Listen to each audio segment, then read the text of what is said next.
Hello, welcome to Count the Bucket.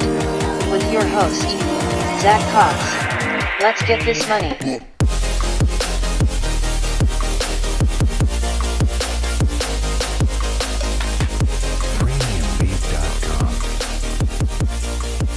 All right. Welcome back to another episode of Count the Bucket. I am joined, as always, by my brother BK, Bennett Kautz. What's going on, Bennett? What up? How we doing? Good, man. It has finally happened, bro. I mean, some are saying the Drake curse has been lifted. Some people aren't saying that quite yet. Obviously, they got one more series to win, maybe, for that. But the Toronto Raptors, man, after years and years of just misery and, LeBron James being a co-owner of the city of Toronto, they have finally done it. They came back from a 2-0 deficit from the Milwaukee Bucks, won 4 straight to close out the series at home, which is, that's what you want to do. The way they celebrated. The Toronto Raptors are headed to the NBA Finals. I cannot believe I'm saying that. I've seen tweets all night like Kyle Lowry and Jeremy Lin got to the finals before Carmelo and CP3. It feels bad. I saw the freaking Patrick McCall got to 3 straight finals. I just want to put something out there. If you don't register a single minute, I'm not going to give you credit for getting there. Yes, you're on the team that made the finals, but you didn't do squat. I'm looking at you, Jalen McCall, Joe, these guys, they're acting like when they're on the team, like something special happens. I mean, Kobe's got a good quote about that. Kobe always says, the people that go never get the most credit, and the people who are the big stars always get the most credit. But when you fail, people get the most blame, and the other people don't get any blame. So that is true. But regardless, man, I'm super happy for Kyle Lowry and Marc Gasol, especially. I think those are some veterans that have paid their dues. There's a classic picture of Kyle Lowry and Marc Gasol when they're on the Grizzlies. Marc Gasol's got the mop head, and in between them is freaking OJ Mayo. So they had to go through a lot to get to the point that they are in their career. So happy for them. Kawhi Leonard, I mean, we can't even say enough about him. The only thing that I want to say, and then I'll turn it over to you, is throughout this entire playoffs, I feel like we kept talking about KD and Steph and Giannis. And yes, people kept talking about Kawhi, but because of the way the Bucks were playing, it seemed as though the Bucks were going to make the finals, and a lot of people started to assume that. Mm-hmm. But the thing that, I wanted, now that I'm obviously starting to think about, we're not giving Kawhi enough credit for the type of career that he's having right now. Mm-hmm. He's still young. If he literally carried this Toronto team. Don't get me wrong, it's a very good Toronto team, well balanced. Their defense, we'll talk about that in a little bit, is impenetrable right now. But if he can take this Raptors team to the finals and win and beat these Warriors and maybe come away with another finals MVP from it, he's going to start being in that discussion, man. Mm-hmm. It's incredible, some of the teams that he's beaten. Obviously, some injuries along the way, but I'm telling you right now, bro, I am full force ready for the Kawhi revenge finals against the freaking Warriors, because we all remember freaking 2017 Western Conference Finals Game 1 in Oakland. Spurs were spanking the Warriors, yo. Mm-hmm. Kawhi on both ends was just doing everything, and freaking Zaza Pachulia steps under him not once, twice, and gives him the high ankle sprain that makes him out of the series. Warriors go on to sweep and go to the finals. So just let me hear your thoughts. I'm super happy for Drake, Nick Nurse, Kawhi, the whole city of Toronto. They freaking deserve it after the ass beating that LeBron put them through for so many years, Yeah, I gotta say, first, the most ironic thing about the whole thing is the Toronto Raptors won in 6 by 6 to go to the chip on their 100th playoff game. 6. That's pretty crazy. That's insane. But anyways, regardless, I think you can give me a little credit for this. I had been saying Kawhi was playing out of his mind the whole playoffs. I was saying the whole time that he's been playing better than Durant. Yep, you did, yeah. Credit. But I think the biggest difference that happened for the Raptors wasn't even that. I don't even think Kawhi really stepped it up at all throughout the playoffs. He's been playing at a superstar level the whole playoffs. It's the team around him started to step up, and especially like you've been saying this whole series, Kyle Lowry's really been stepping up lately. Yeah. And I'm really hoping he carries that into the finals. Another guy I think a lot of people are overlooking. Obviously, I could say Pascal Siakam. He's a solid guy. Doesn't really do anything outstanding, but just gives you good buckets. But I'm more talking about Marc Gasol, and his impact on that defense has been ridiculous. Yeah. He really is just an anchor down there. You see him every possession, especially against. He's a very good Giannis. help defender, yeah. Yeah, exactly. Yep. Just straight up, great blocks. Same with Pascal. He's a great help defender. Their help defense was stifling that whole series. Yeah. I really think they're meshing. Again, that's another team, kind of like the Sixers. They just started getting meshed together. Like, they just got Marc Gasol. They just got all different pieces. Yep. Then you also have Norman Powell, Van Vliet finally waking up. They're a very deep team, so I'm very interested to see how they look in the finals. Yeah, you hit it nail on the head. First off, I'm so done with Danny Green, man. Like, I'm just he gives you good defense, but this dude just, I don't know if it's mental, but he just forgot how to shoot. I really hope. I think that he can wake up and start hitting some shots. I really think he can. I'm okay with it. Obviously, he's going to get his minutes, but man, Norman Powell, like you said, he deserves them, man. He played extremely well, and it was. I always give you credit because you were one of the first people that told me this. You said, Zach, I'm telling you, we're going to see a lot more of these 2-point guard lineups out there. And for whatever reason, when teams like to play small, obviously they maybe like to have an extra ball handler out there, makes sense. Mm-hmm. But when Toronto went to the lineup of Lowry, Van Vliet, Norman, Kawhi, and not even Serge, Pascal, like they were just they meshed so well. They were sharing the ball, like Kawhi was even making the extra pass. Yeah. And he's not usually like a playmaker like that. Don't get me wrong; he's trying to get his teammates involved, but man, the ball was zipping around, and Van Vliet was feeling it from deep, and Norman was getting good looks at the rim. Like you said, man, like sometimes it does take these high-intensity playoff games to finally mesh and kind of like understand, the way to play with each other. Also, I think I'm going to say something. I think if Kawhi wins the chip this year, that's more impressive to me than the last 2 chips Durant just won. Yeah. Oh, no, 100%. And I think in terms of legacy, they're neck and neck right after that. So like, Durant better get his stuff together, man, because this series will tell a lot about both of them. Yeah, I mean, it's just unbelievable. So we can kind of we'll give our thoughts on the matchup soon, because I do think that Toronto actually matches up pretty well with the Warriors, even if Kevin Durant comes back. But yeah, I think one point that you said was Marc Gasol. I'm looking at his stats right now, man. In the Eastern Conference Finals, like he only averaged 8 points, 7 boards. Like you said, the guy that really stepped up was Lowry. He gave you 19 in this series. Oh yeah. But I think in this series, it was kind of like Kawhi and all these other pieces that are really good, Pascal, Lowry, Mark. But you never know who was going to go off at every given night. And Lowry was like, no, that's me. I'm that guy.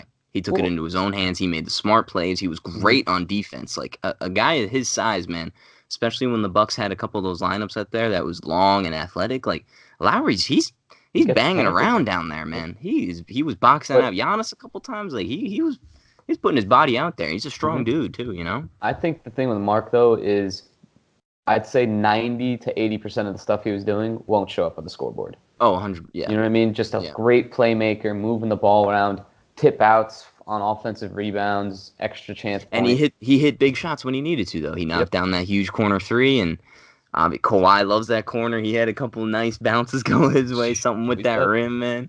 And I texted you it, like, everybody kept talking about the Bucks, 60 wins, best team in the NBA. Like, the Raptors won 2 games less. Yeah. Like, they were a great team all year, 58 wins. Like, it's impressive. Both, like you said, yeah, both these teams would have had home court against the Warriors, so that's huge.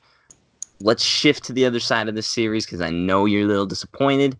The Milwaukee Bucks, obviously best record in the league, beat the Celtics pretty convincingly in the last round, had high aspirations to make the NBA Finals. I mean, we can look at the stat sheet, we can do that all we want, but it's like, I think Giannis just needs help, man. Plain and simple. Like, Giannis played pretty well in the first 2 games, and then obviously the rest of the Toronto defense really collapsed on him. Mm-hmm. And like, when Bledsoe can't shoot, and Brook is hit or miss some games. He's got a good shot, but he's not like a knockdown guy. And middle like where who else is going to step up for this team? Like, Middleton did not have a good series. Bledsoe was non-existent. Mirotic didn't even play Game 6. I was like, where is this dude? Yeah, and they were getting their spark from Ilyasova and Connaughton. Like, it's the makeup of the team, I think, had the right parts to succeed in the regular season and even into the postseason. But man, like, when you run into a defense like Toronto, like, you do need a guy to just clear out and get you a bucket sometimes. Mm-hmm. Yeah, I think this series was the best thing for the Bucks, because I think now, for Giannis especially, he sees all the pits in his game. He's going to go back into. So I guarantee you, he worked out today for maybe 5 hours, just pure anger. So I know he'll be putting in the work this offseason. The Bucks are going to have a much different roster next year. They got Middleton, a free agent, Brogdon, a free agent, Brook, a free agent, and I think I'm missing one more guy, but another pretty big guy, I'm pretty sure, isn't. I was going to say it might be Mirotic. Yeah. So they got a lot of wiggle room, finagle the roster a little bit. I think now they're seeing, instead of we're just going to surround Giannis with shooters and like athletes and go for that super long, lengthy lineup, they need to get some guys who can create while still having the shooting. Bottom line, they got to do something about Bledsoe. He's just not a starting point guard anymore, at least in the playoffs. It's such a shame, because they gave him that huge extension, and he started balling out. Like, he was really playing well towards the end of the year. I mean, I guess he's always a chip you could trade.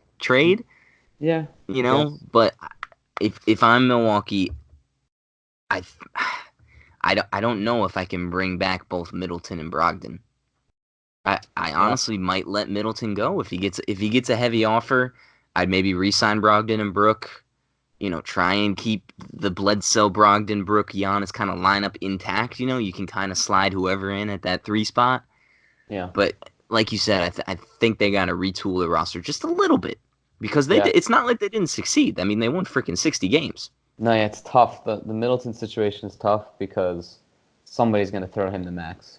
Somebody's going to throw him the max, and he's a good player. Don't get me wrong, but like, his offense was catch and shoot in the conference finals, and I'm like, didn't you had a little bit of a mid-range game, right?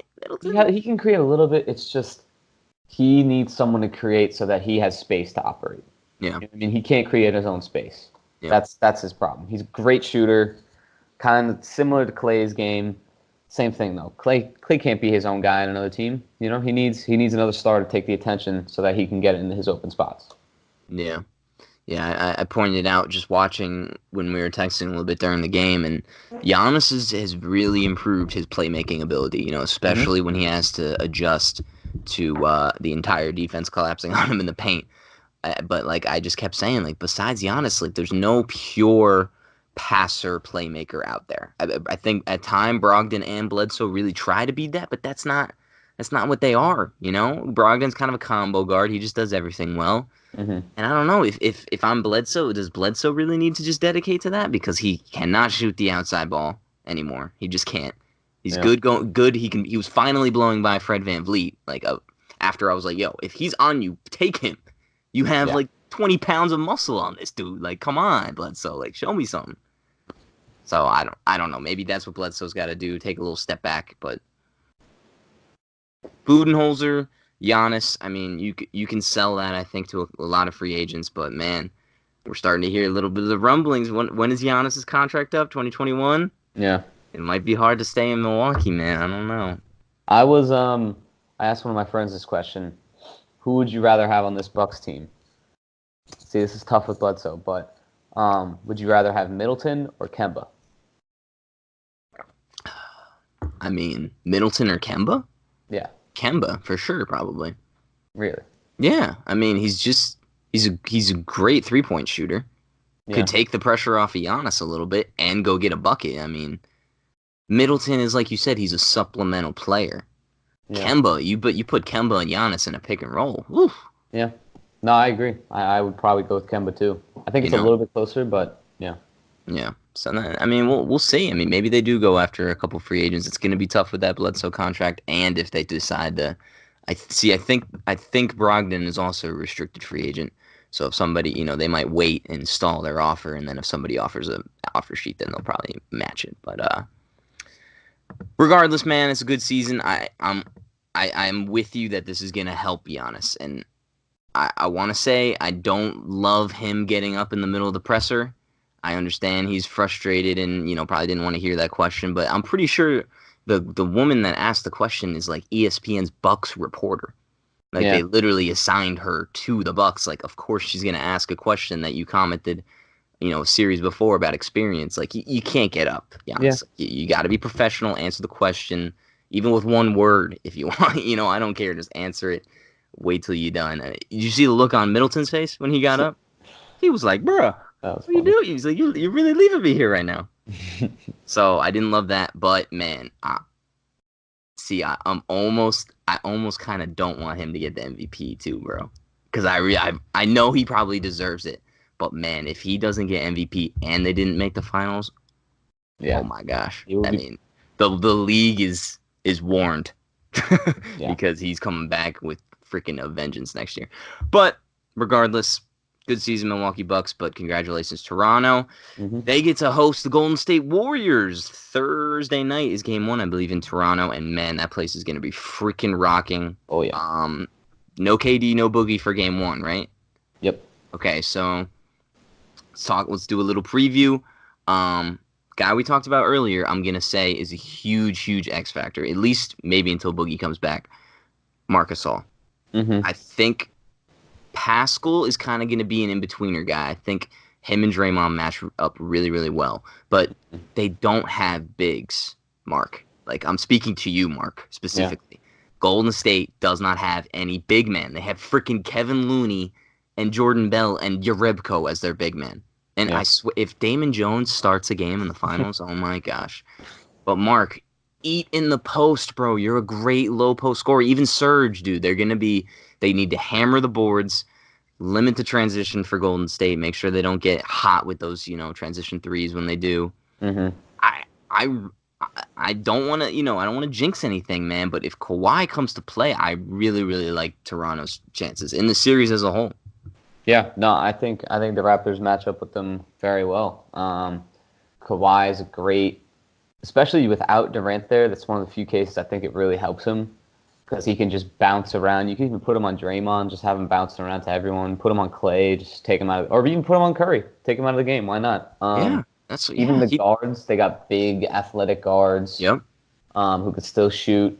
Like you said, Pascal, great matchup for Draymond. Just another dynamic defender. That even if KD comes back, I feel like KD would come back before Boogie, but who knows? Maybe they'll both come back. But like Kawhi on KD, I'll take.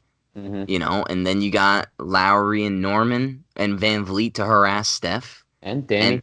And Danny can get into Clay's face a little bit. And well, they got bodies. Yeah. So I also think Ibaka is going to be a pretty good option for like a small ball center too. Oh yeah. Another luxury that they can just throw in there. Yeah, it's amazing how the first 2 games, or what, I forget what it was, after the second game, Fred VanVleet had his kid born, right? His son, little Fred Jr., little Fred VanVleet Jr., and all of a sudden he's like scorching hot from 3-point land, man. This dude cannot miss. How do you think he fares in this series? I hope, man. If it's VanVleet on Quinn Cook, I'm gonna lose my mind, bro. I cannot see Quinn Cook win another ring, man. I can't. Yeah, my least favorite player ever, man. I mean, I don't really think he's not gonna shoot 84% from 3 like he did in the last 3 games. Obviously, he was cooking, man.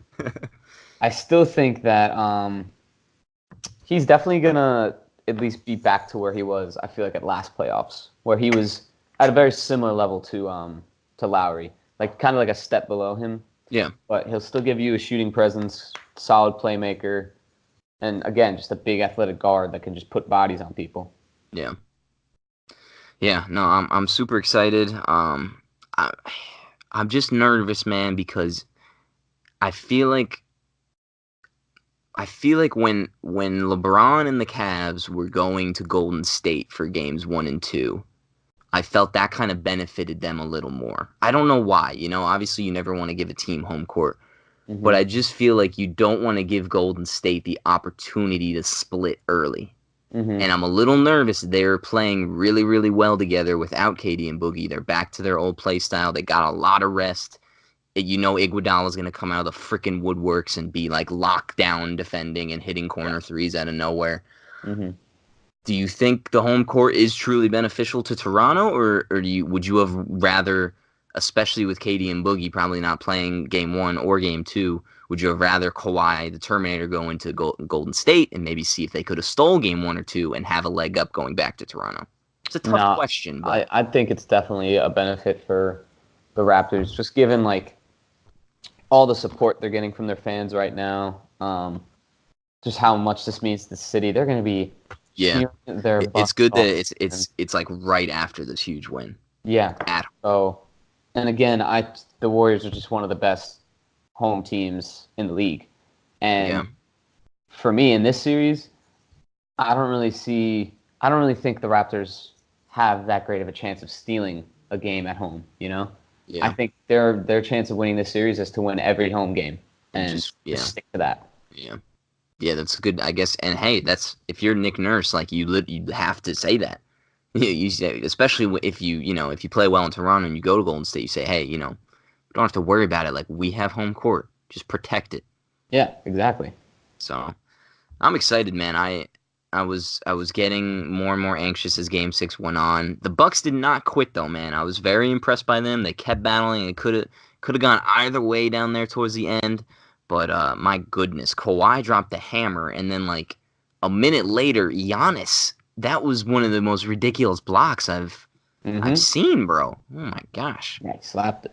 But man, Kawhi, get your revenge, man. Get your freaking revenge, bro. Oh Oh, yeah, I'm so hyped. I'll It be should I'll be be cheering hard for him. It'll be good. Part of me just wants Golden State to win without KD, so KD says I'm out of here. But obviously, if the Raptors win, which I'll be rooting for, and Kawhi gets his Finals MVP, um, gosh, Yeah. I'll be lost for words. I'll be so happy. But What would yeah, be your prediction? yeah, man, this is so tough because we do not know the uncertainty of KD and Boogie. Mhm. Um,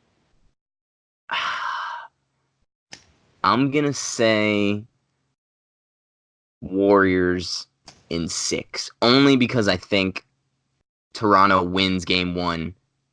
No, I wouldn't say convincingly, but I think they come out and they play really well, and I think KD comes right back. Mm-hmm. And then I think game 2 is a toss-up. I feel confident about them at home. They're just the best shooting team in the world, man, and it's going to be hard to doubt them. I hope I'm wrong, but that's my official prediction is Warriors in 6. I was going to predict the same thing, but given how hard I'm going to be rooting, and because I'm a big proponent of if I want something to happen, I gotta have it as my prediction. I'm gonna have Toronto in 7. Oh, I love it, man. I'm gonna predict. I think they win the first 2 games. Yep. Then I think Durant comes back, maybe even Boogie, and I think that'll make every game closer after that. Yeah. I think it'll make the Warriors look worse, and it's going to end pretty badly for the Warriors. I think it might do a lot of locker room stuff. Durant's out, and I think even if Kawhi wins the chip, I think he's still leaving. You still think he's leaving? Right. Oh my gosh, man. I did see something that like Kawhi's I forget who it is, cousin or sister. What is it? It was his sister who Yeah, it has like he was on live. operates the fan page. or Yeah, I think something. it was either his dad or his uncle in the background saying like, darn well he ain't gonna be here next year. I saw like and she only follows 3 accounts. It's the Spurs, the Raptors, and the Lakers. Ooh. And man, like, oh man, I can't even imagine LeBron and Kawhi together, but it just gives me goosebumps. I don't know, man. If he wins, bro, if they win the chip, I think he would stay. See, you would be an absolute maniac to leave a team that you just brought their first, not even just their first chip, the first time they've ever been in the finals. Yeah, But this man is not human. He does not care. Yeah, I know. That's the thing. He's such a weird and like introverted dude. He's never giving out his emotions. Like I'm sure the parade for San Antonio he loved, but like I don't even want. Did you see the videos of Toronto the other night? Yeah, it was It crazy. was insane, yo. And I saw a tweet that the Canadian Police Department confirmed there were 0 arrests. You believe that? 0 arrests, man? Good for them. They're not gonna. But man, that parade would be unreal, and I think Kawhi. Who knows, man? Yeah, he's a weird dude, but I'm telling you, summer, LeBron's gonna sit him down and be like, "Hey, you can be the Jordan. I'll be the Pippen to your Jordan." No way, LeBron would never say that nuts. crap, man. You'd be surprised, man. He knows he's 36, 35. Man. You'd be surprised. He doesn't want to be the scorer. He always said that. Also, side note to the NBA, 3 games in between most of the finals games. How do you feel about that? 3 days. That's a lot. That's tough to watch. that kind of hurts. I don't really like that. I understand what they're trying to do, but at the same time, like, you got to understand you have the Raptors in the finals. Like, that's not a big selling point to most people. Like, oh, let's watch Toronto in the finals, Yeah. Most people don't care about them. But, hey, whatever. I'm still going to watch. So who cares? Of course. What will you do if game 1, Kawhi's got like 50, 11, and 10, tie ball game, and Danny Green gets the offensive rebound off a missed 3 with 3 seconds left and just holds the ball thinking they were up? What will you do? I might jump off of that. But please don't have a repeat. Come on. Man. Yeah, it's not going to happen. I'm so excited. So obviously the winner of the East and the winner of the West will face off in the NBA Finals. But the question always has been, the East is a cakewalk. Kawhi, first year in the Eastern Conference, takes his team all the way to the Finals. I mean, that's a pretty good point. His first year in. Yeah. And but a lot of debate been going on. What was the tougher conference this year? I think record-wise, the West had the upper hand. Top 4, though, I'm pretty sure top 4 was pretty cut and dry, and I think the East might have had the advantage there. The Warriors had to beat the Clippers in 6, which was a tough series. Then they had to beat the Rockets, which was a tough series. But then they had the Blazers, which was, didn't even feel like a Western Conference Finals. Yeah. The Raptors, they had to battle a little bit of adversity, losing game 1 to the Magic. Then they took care of business in that series, but then a very tough series, dramatic game 7 win over the Sixers. And then this tough series with the Bucks. I mean, I got to be honest, man. I think the East, at least playoff teams, top to bottom, I think the East was better this year. I'm going to go out on a limb. I know that's a little crazy, but I think it was a tougher road for some teams in the East. And I think the Warriors had it a little bit easier than people thought. Yeah. You can disagree. Tough. You can disagree. It's tough. I definitely think that the West was the better overall conference. Yeah. Top to bottom, but I do think that the top teams in the East might have been a little bit better. Yeah. But that is an interesting point that you say the playoff teams might have been a little different. But again, it's kind of the same thing where you take the bottom 5 teams in the East, the Pacers, Nets, Magic, Pistons, they're not playoff teams. Yeah. Like, those series were literally just not playoff series. That they felt like regular season games just in a row. Yeah. And you look at the Jazz, the Thunder, even the Spurs, the Clippers, like, those are all very solid teams. I think the Trailblazers, I think their record was a little overblown. They're probably I thought they're kind of similar to maybe the Celtics in terms of how good they were. I don't think they're anywhere near the Bucks, Raptors, or 76ers. Yeah. The Nuggets, kind of similar to the Bucks, maybe a little bit worse, just a little younger. And then the Rockets, I mean, I think they were probably the second or third best team in the playoffs this year. In the league, fourth. But yeah, it's definitely one of the closest it's ever been. I still think the West was probably the harder side, but I do think the Warriors had a little bit of an easier path, just given the fact that they played the Blazers in the Western Conference Finals, who were a cakewalk. Do you think that the Warriors having all this time off, I mean, especially for Durant, and I know Iguodala was a little banged up, but I mean, like, it just pisses me off because I would have I would have rather the Warriors have played the Rockets in like the conference finals if I knew the Blazers were going to fold to, obviously we talked about that in the last pod. The Blazers weren't to full health either. But I'll ask you two questions. How serious do you think Durant's injury is? How serious do you think Durant's injury was? And how helpful is the whatever they got? They got the 9 days, I think, of rest. So I don't think the Durant injury is that serious. I think he's just being extra cautious because he can. Yeah. Because he thinks he can. Because they literally don't need him, and he knows it. So he's just like, why would I maybe... The man wasn't even at the trophy presentation, man. Like, doesn't what? care. He doesn't care. He doesn't even associate with them. But the 9 days, I think, probably helps for the younger guys and like guys like Iguodala who just need some time to get their body right. But yeah. Personally, I always think it's better. You don't want to end a game in a 7-game series and have to go straight from there to the finals and have the same amount of time between each game in the series as it would to the next series. You know what I mean? Yeah. But I do think coming off a series hot and not having too much time off where you start to get complacent and, gotta get off the rust in the first game, I think that's usually a benefit for the team that plays a little bit longer. I agree with that. I don't know. I think in 6 worked out pretty well for them. So I think that benefits the Raptors.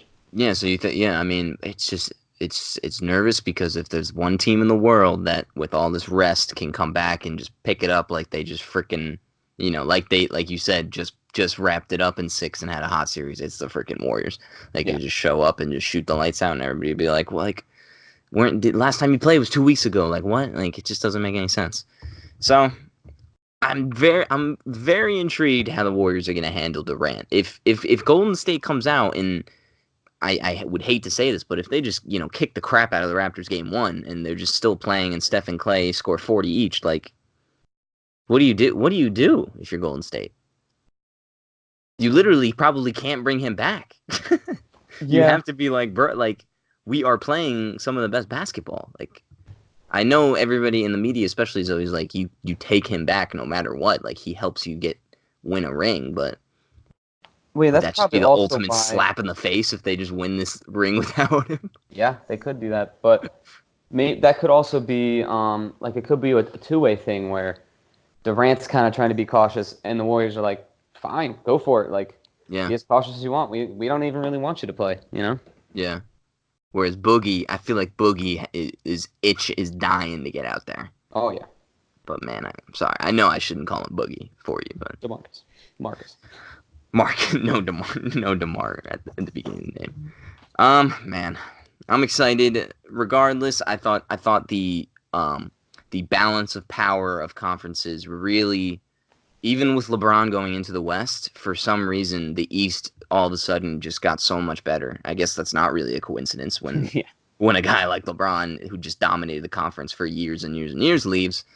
So, yeah, I guess the only piece for me would be somebody else to come to the East. Even if Kawhi goes West, I think a certain player can come to the East and really restore the balance of the NBA, East and West. That's neither here nor there.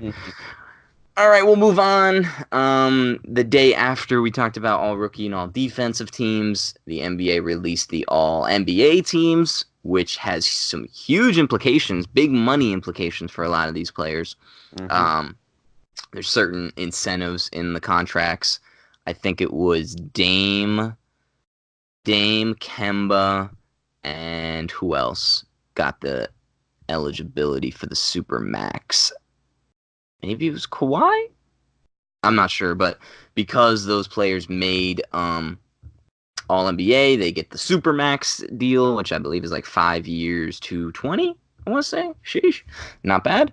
But yeah, I'll run through the first and second team, and then you can just give me your thoughts. Well, let's just go through the first team.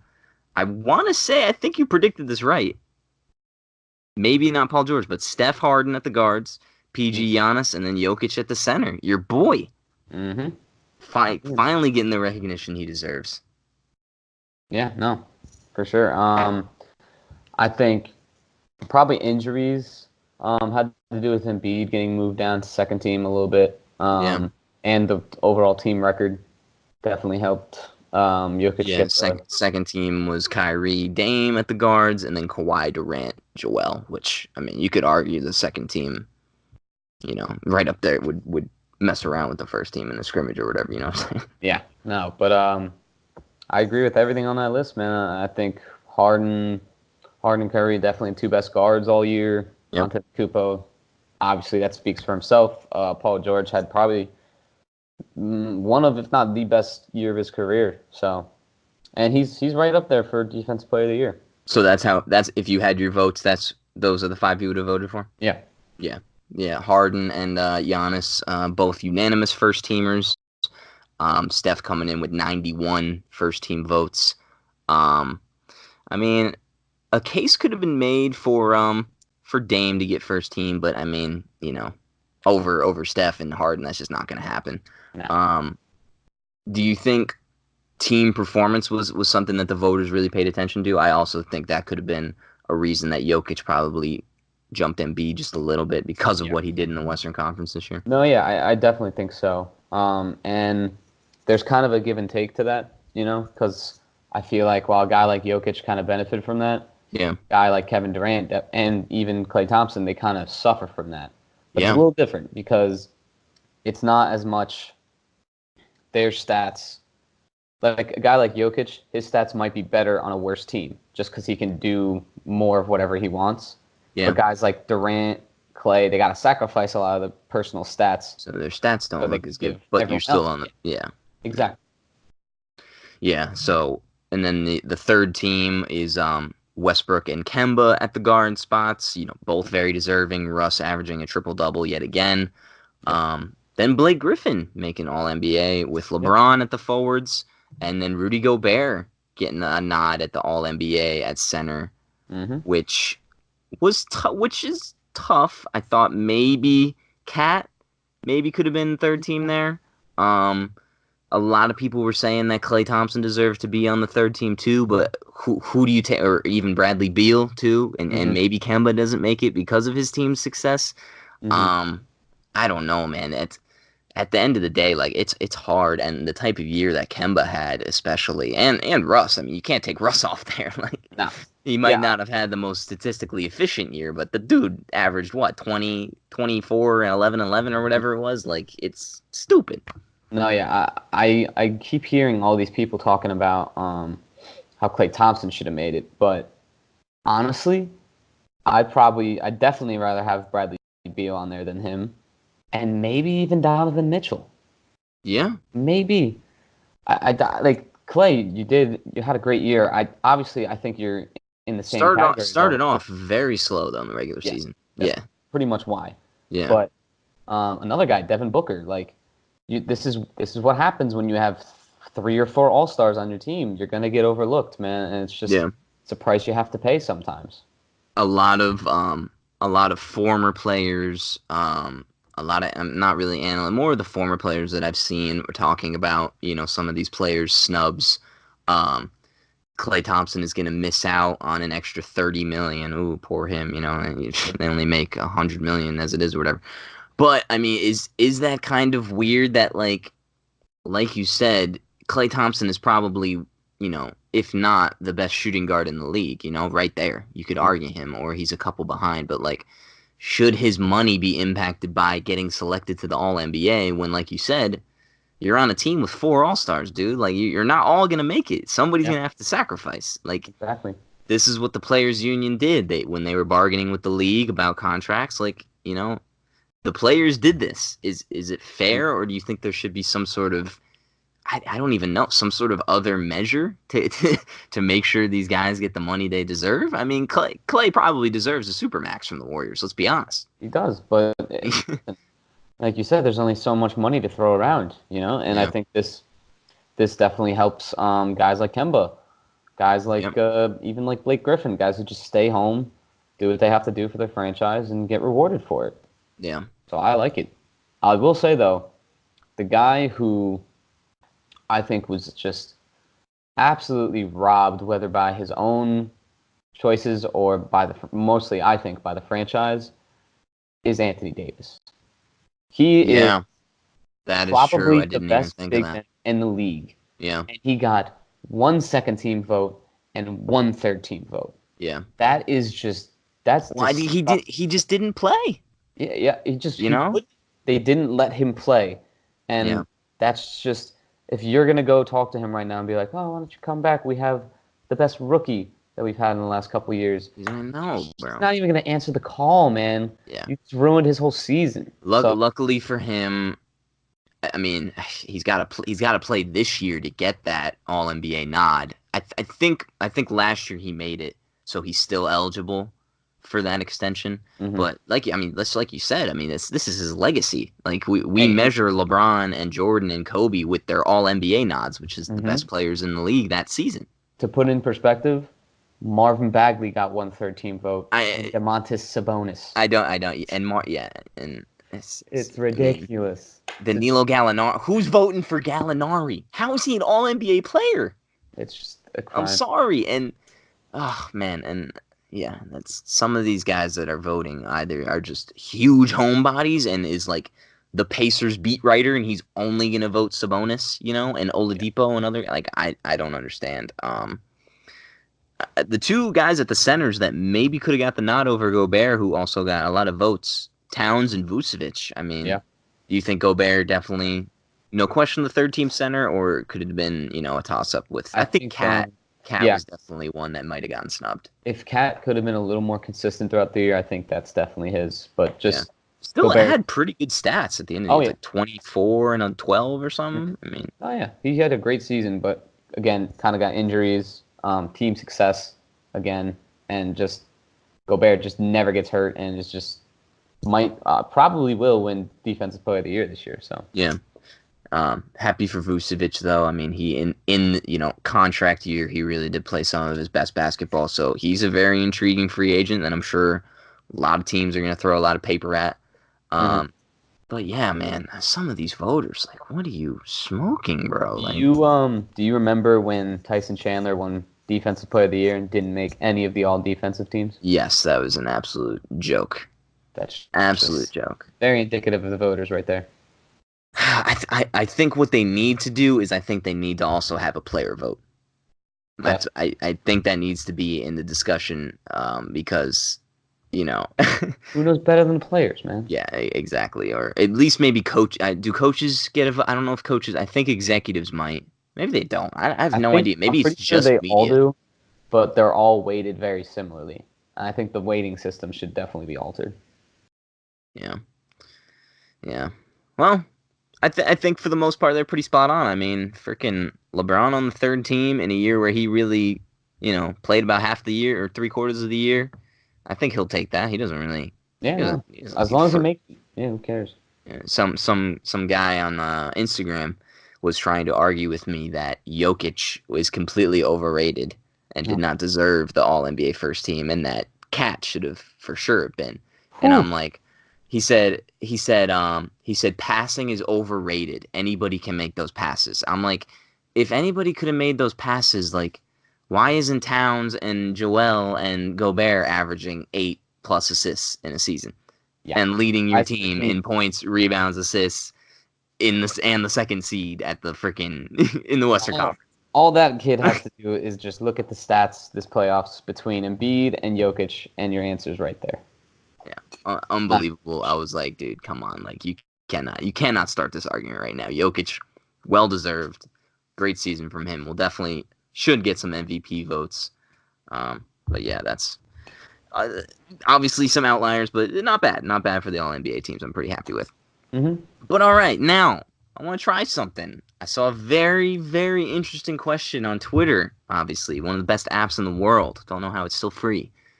But a question was surfaced, and it basically said, if you could take an all-time player from a specific team and put them on this year's team in the playoffs, which player would have had the most, impact, would have put that team over the edge?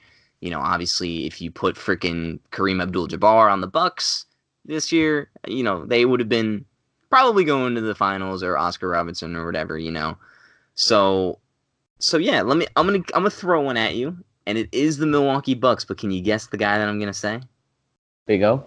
No, that's a good guess. Ooh, I know. Is it Ray Ray? Yes, bro. Mm. I think if he would have been on this team, a prime Ray Ray with Giannis would have been very, very awesome to watch. Mm-hmm. 3-point shooter obviously fits right into that offense. Yeah, that was one I just, I was like, okay. Kareem, I don't know if Kareem really fits with that Bucks team. Obviously, he's like one of the best scorers ever. But that was my first guy. I like So, that. So yeah, not bad.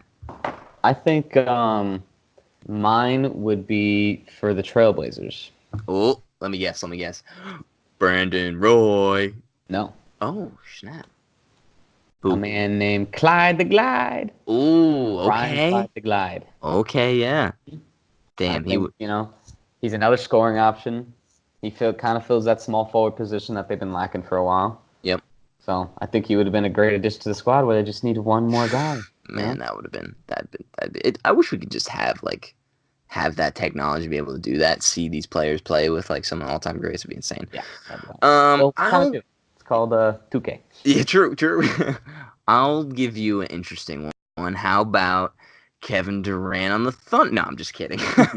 I do have one for the Thunder though, and I think with Russ and PG, a little Sean Kemp, kind of supersonic. I know that's supersonics, but yeah, I think a big three of Russ, PG, and Sean Kemp. Oh my goodness. Yeah, and Russ I feel like Sean, scary. Yeah, Russ and Sean Kemp, good pick and roll because it would clear out way for Russ to not settle, just go to the rim.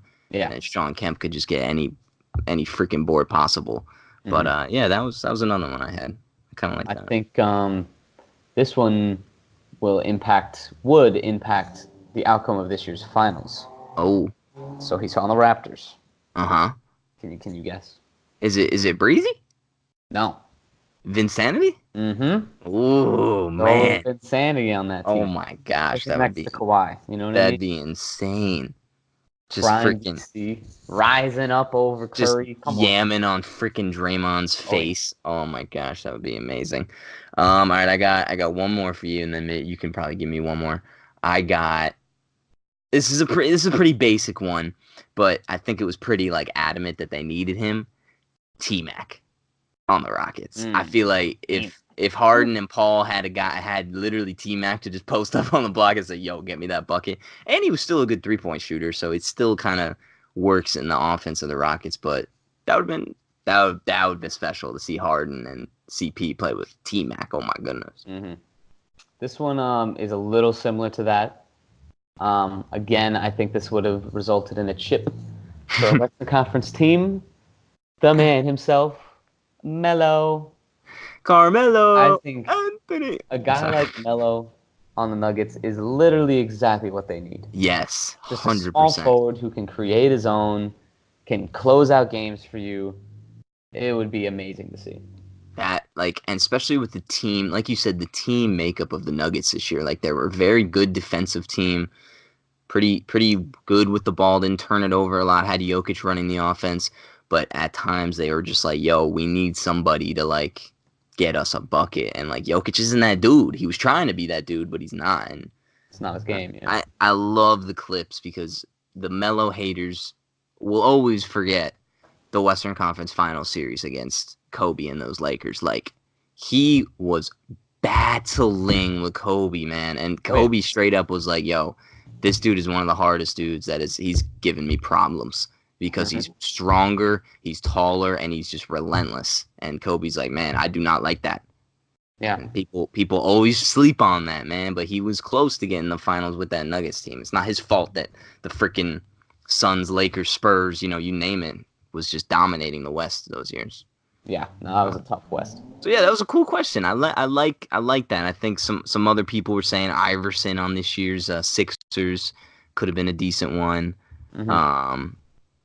Then people obviously are gonna say the Kareems on the Bucks and Hakeem on the Rockets and yada yada yada. But Reggie Miller on the Pit, nah. Who from the Celtics? I was trying to think of somebody for the Celtics. KG. Ooh, KG would be real good. On that Celtics team, I was trying to think who they really needed, but either way, that was a cool little thing. And then, of course, Twitter never disappoints. They had one more thing, kind of like a what would you rather have out of the four?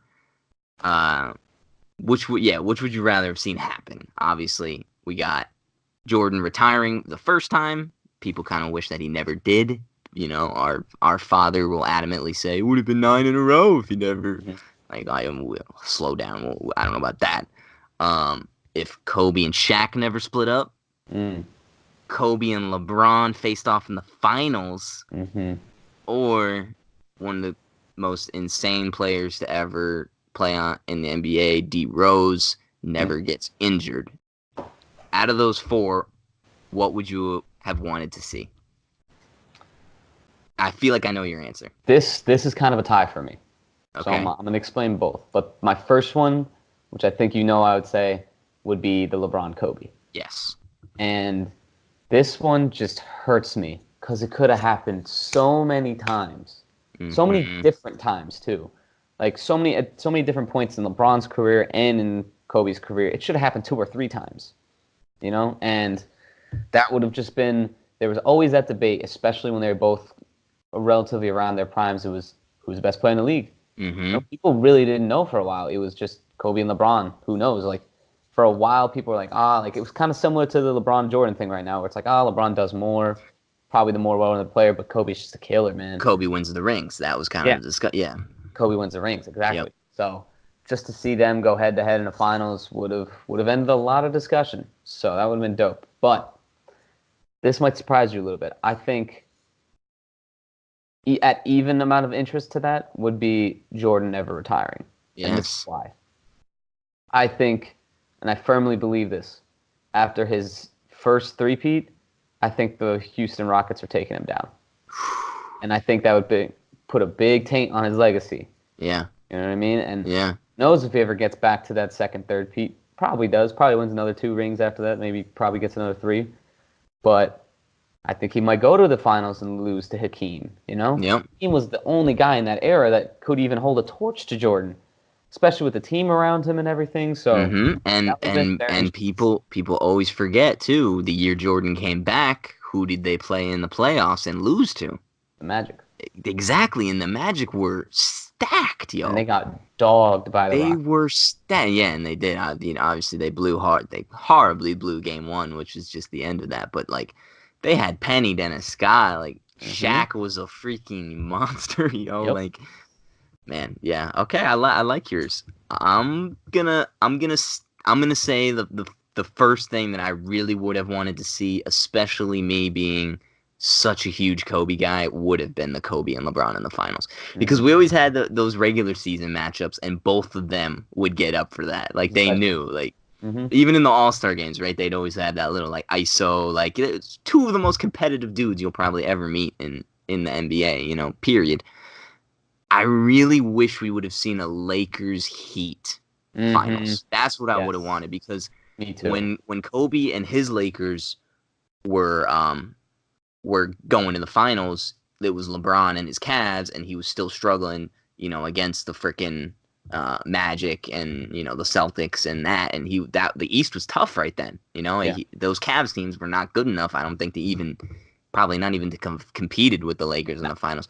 But it's a shame that, like, right when LeBron went to the Heat and started figuring out that like Kobe, he was just starting to cross the edge, like he was getting a little too old, you know, and like they were still good, the Lakers, for like 2 or 3 more years. But then 2012, 2013, that's when Kobe got really injured, and then it was like, there's no chance. It was more the Lakers franchise kind of failed Kobe, you know? Yeah. They kind of just made some weird accusation. Was that when they got... And Bynum horribly broke down, and... Yeah. Lamar Odom. Yeah. And yeah, I think they his first move as general manager. That's an all-timer. Yeah, and then I think once Bynum left, they tried to finagle the CP trade, which we don't need to talk about. Shit. That never went down, and of course, they settled on Dwight. Just imagine LeBron, D Wade versus CP and Kobe. The finals, man. Not LeBron, D Wade, Bosh against CP, Kobe, Powell. Yeah, no, I would have been. It should have happened, and I hate the NBA. Did the Lakers honestly choke in 2011? Like, because the Mavericks weren't the Mavericks like an 8 seed or something? The Mavericks or 6 seed. Oh gosh, dude. So yeah, that would obviously be the first one, but I think, man, never seeing D Rose get injured would have been nice, but I don't know, like, I don't know how far he really would have gone in the grand scheme of things. Don't get me wrong, he's still going down as one of the greatest point guards in my head ever. But I think that right after LeBron and Kobe, I would have loved to see if Kobe and Shaq never split up, man. Because I'm still in the boat that might be the best, 1-2 combo to ever exist. I mean, obviously, back in those Celtics and Lakers days with the Magic and Kareem, I mean, those teams were just loaded. But in terms of just like two absolute dudes that nobody could guard, especially like Kobe was so young, that's why they split up. He was just so young and just did not know what he had, and it was what everybody says, and I'm sure like it was two alphas. It's hard when it's two alphas, and you need an alpha and a beta. You need a guy that's gonna be like, yeah, this is your team, and Kobe was not willing to do that.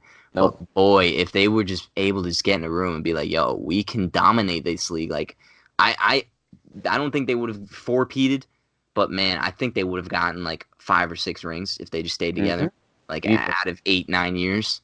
Yep. Like, oh man, that would have been special. But yeah, those 4 scenarios, like, that's crazy. Like that is one thing, because Kobe and LeBron overlapped a little bit, but they were definitely each in their primes. Like, Kobe was a little past his prime when LeBron was in his prime, but man, there should have been a year where they met, and that would have broke records, man. Like, just damn. Oh yeah. All right, man. We'll move on to the last thing. You got any shout outs for the pod? Shout outs. I can throw one out there. Yeah, go ahead. I want to give a shout out to D Wade because my man, in his last season on his retirement tour, played very well towards the end of the stretch. My man got a second team All-NBA vote. And he went on the gram and he basically said, look, I really appreciate it, in my last year.